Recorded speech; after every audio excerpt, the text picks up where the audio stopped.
Hi, good morning everyone.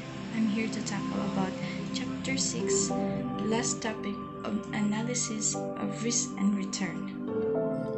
This chapter has focused on various measures of variability in returns, either total variability measured by the standard deviation and the coefficient of variation, or systematic variability measured by beta.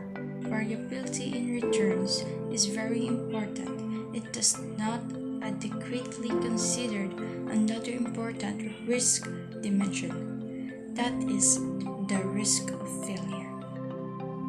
In case of an individual investment project, failure is a situation in which a project generates a negative rate of return. In case of the entire firm, failure is a situation in which a firm loses money and it ultimately falls into bankruptcy. For risk-averse investors, the risk of failure may play a large role in determining the types of investments undertaken. For example, the management of a firm is not likely to be eager to invest a project in high risk of failure, and that may ultimately cause the firm to fail if it is proved to be unsuccessful. After all, the continued survival of the firm is tied closely to the economic well-being of management. From a shareholder wealth maximization perspective, failure is a particularly undesirable occurrence. The direct and indirect cost of bankruptcy can be very high. Consequently, this failure risk is often an important determinant of investment risk. First, the loss of funds that occur when assets are sold at distressed prices during liquidation. Second, the legal fees and selling costs incurred when a firm enters bankruptcy proceedings. Third, the opportunity cost of the funds that are unavailable to investor during the bankruptcy proceedings. For example, it took over 8 years to settle for Penn Central bankruptcy. Lower expected bankruptcy costs should increase shareholder wealth, all other things being equal. Diversification may also reduce the firm's cost of capital by reducing the overall risk of the firm. Diversification will lower the default risk of the firm's debt securities, and the firm's bonds will receive higher ratings and require lower interest payments. In addition, the firm may be able to increase the proportion of the low-cost debt relative to equity in its optimal capital structure, further reducing the cost of capital and increasing the shareholders' wealth. And that is the end of Chapter 6. For more information and to gain more knowledge about this chapter, here are the summaries. The risk of a security or an investment project is generally defined in terms of the potential variability of its return, when only one return is possible.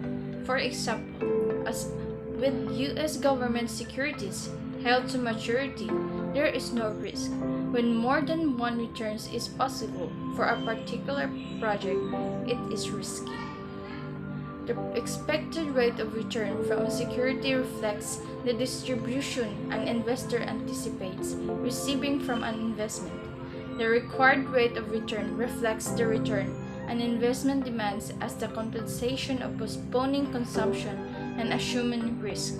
In efficient financial markets, required rates of return and expected rates of return should be approximately equal.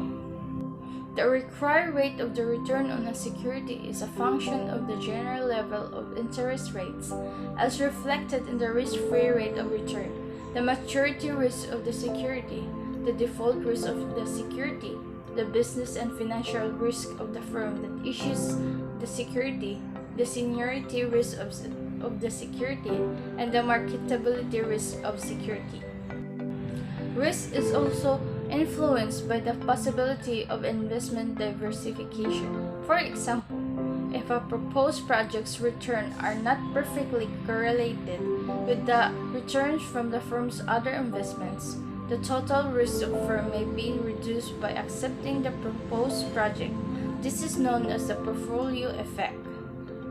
The expected return from a portfolio of two or more securities is equal to the weighted average of the expected returns from the individual securities. The risk of a portfolio is a function of both the risk of the individual securities in the portfolio and the correlation among the individual securities' returns. The Capital Asset Pricing Model (CAPM) is a theory that can be used to determine required rates of the return on financial and physical assets.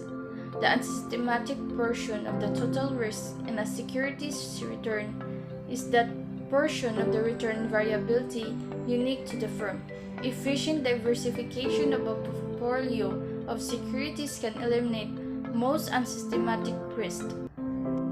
Systematic risk refers to the portion of the total risk in a security return caused by overall market forces.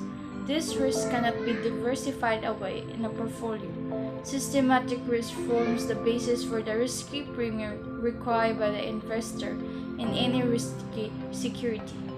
The security market line (SML) provides an algebraic or graphic presentation of the risk-return trade-off required in the marketplace for risky securities. It measures risk and returns of systematic risk. An index of systematic risk for a security is the security's beta. Beta is determined from the slope of regression line, the characteristic line between the market return and the individual security's return. It is a measure of the volatility of a security's return relative to the returns of market as the whole.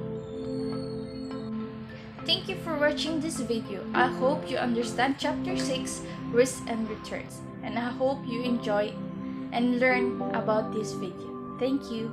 Bye.